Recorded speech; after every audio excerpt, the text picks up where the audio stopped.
Have you ever had it all only to lose everything in a single day? I'm Job, and this is my story. I was the richest man in the East, blessed with wealth beyond imagination. 7,000 sheep, 3,000 camels, 500 oxen pairs, 500 donkeys, and countless servants. My family, too, was my pride. 7 sons and 3 daughters.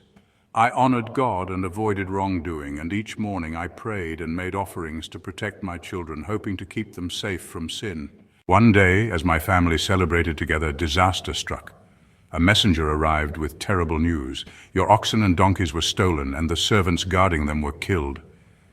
Before I could process this, another messenger came. Fire fell from the sky and burned up your sheep and the servants with them, and then another. The Chaldeans raided and took your camels, killing even more of your servants.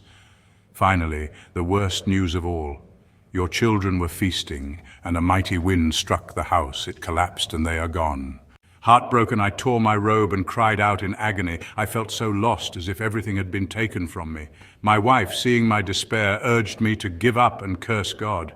But I answered, should we accept only good from God and not hardship? Even as I mourned, my friends came to visit, Eliphaz, Bildad, and Zophar. They sat with me in silence for 7 days, overwhelmed by my suffering. But when they began speaking, they thought my pain was punishment for hidden sins. Eliphaz insisted I must have angered God, and Bildad and Zophar said the same, urging me to repent. But I knew I had done nothing to deserve this.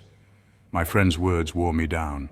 I told them, you think only you know wisdom, but I know I am innocent. I prayed, asking God to explain why all of this was happening.